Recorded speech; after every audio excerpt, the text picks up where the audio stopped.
Welcome to the Human Frequency, a higher octave production. Today we talk about trust. It holds relationships together, it holds societies together, and right now, billions of people are extending it to machines. So the question worth asking in the age of AI, what are you actually trusting and why? In 1966, a computer scientist named Joseph Weizenbaum built a simple chatbot called Eliza.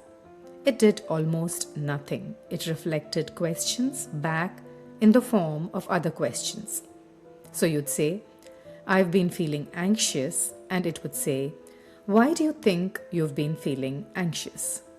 People formed emotional attachments to it. They felt understood. Some refused to believe it wasn't conscious. Weizenbaum was disturbed. He hadn't built something that understood people. He'd built something that showed how much people needed to feel understood, so much so that they'd project it onto a machine. That was 1966. The technology is incomparably more sophisticated now. The effect is the same, only much stronger. When AI reflects your thinking back to you, confidently, warmly, fluently, it can feel like being met, but it isn't meeting you. It's showing you yourself in better sentences. And here's what most people don't know about how AI responds to you. At its core, it's predicting, statistically the most probable sequence of words to follow what you just said. That's the foundation. What emerges from that process at scale is genuinely surprising even to the people who built it. But here's what doesn't emerge: the ability for AI to know when it's wrong. As a result, we have what is now termed hallucination. The answer looks solid, but it is not. This is not a temporary glitch or a bug that engineers will eventually patch away. Research from 2024 has demonstrated that hallucinations are mathematically unavoidable. These models are fundamentally designed to generate the most probable next word, not necessarily the most accurate one. The way these models are trained, rewarding fluent and satisfying responses, often incentivizes them to guess rather than express doubt. Confidence, therefore, is not a signal of accuracy. It is a signal of what the model has been trained to sound like. To make an error is human, to hallucinate is AI, and the consequences are just as important. So, if AI cannot know when it's wrong, and we are wired to trust what feels consistent and warm, we need to understand what trust actually is. At its simplest, trust is a prediction, a bet you place on the future behavior of something outside of yourself.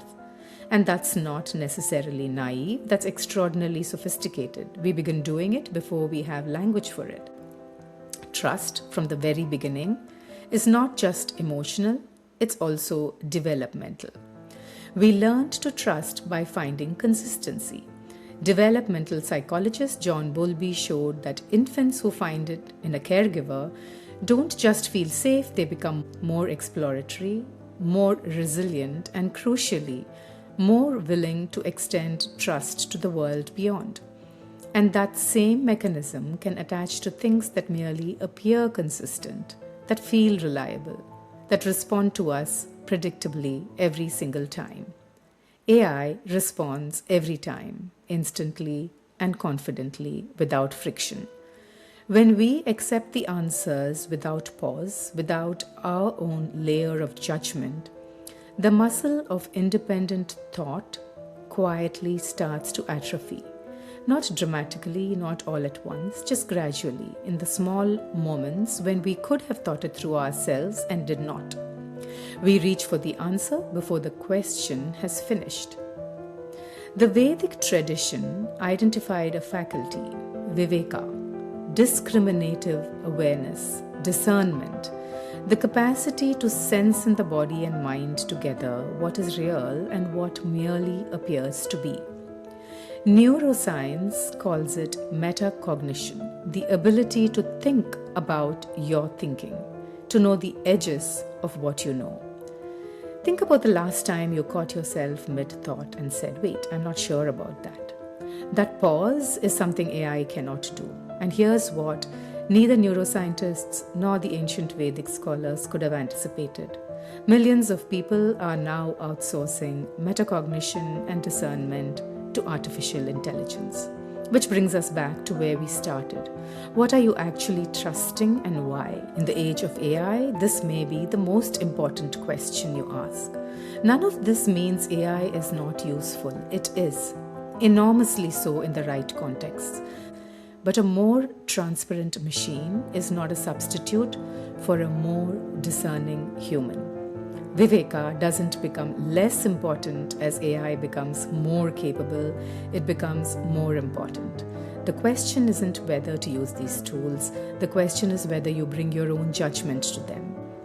One thing worth asking whenever you use AI: what is the cost of being wrong here? A brainstorm has low stakes, but summarizing a contract clause, advising a friend on a health symptom, these could be expensive. AI doesn't know what it doesn't know, but you do. That felt sense of uncertainty, that quiet signal that says, I'm not sure, is one of the most important things about you. Don't outsource it.